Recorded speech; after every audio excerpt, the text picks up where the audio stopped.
Philosophie, étymologie. Étymologiquement, le mot français philosophie dérive du grec ancien composé de aimer et la sagesse, le savoir, c'est-à-dire littéralement l'amour de la sagesse ou l'amour du savoir. Selon le philosophe Roger Paul III, cette étymologie peut dire des choses différentes. En grec, Sophia signifie aussi bien la connaissance que la sagesse, et philo signifie aimer, mais aussi désirer. Vous pouvez donc traduire philosophie par désir de connaissance, mais aussi par amour de la sagesse. Dans le premier cas, vous tirez la philosophie du côté de la science. Dans le second cas, du côté de l'existence et du bonheur. Présente dans la racine grecque elle-même, cette dualité a accompagné toute l'histoire de la philosophie. À noter que le mot fait effectivement partie du lexique du grec ancien, où l'on trouve des usages attestés dès l'Antiquité. Il s'agit donc d'une sémantique de construction, comme pour le terme utopie, néologisme couramment forgé dans la langue française.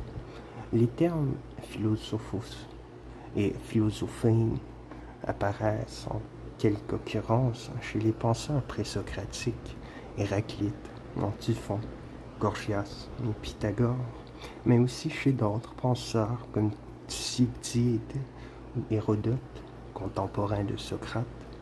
En la matière, un écho d'Héraclite Dupont révélerait que le premier penseur grec à s'être qualifié lui-même de philosophe aurait été Pythagore.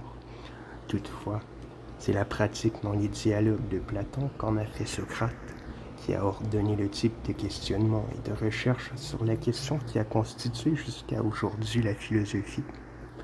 La philosophie est définie à plusieurs reprises par Platon comme étant en opposition avec le désir humain, philonikos, amour de la victoire, et philosomatos, amour du corps, philoheidenos, amour du plaisir sensationnel.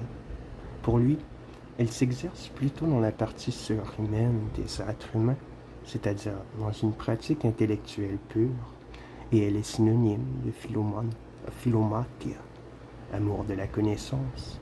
Par ailleurs, elle est une tendance vers une sagesse et un savoir intangible, et en ce sens elle relève d'un désir permanent. Ainsi, Socrate, lors de son procès rapporté dans l'Apologie de Socrate, affirme ne pas être sage, et également ami de la sagesse. Il aurait considéré plus tard sa condamnation à mort comme une chance ultime de séparation de son âme, qui, par sa constitution intellectuelle propre, lui aurait permis de contempler un savoir post-mortem. Désir de connaître et amour du savoir, ou philosophie, c'est bien une même chose. Platon, La République, 2, 376b. La philosophie n'est rien d'autre que l'amour de la sagesse.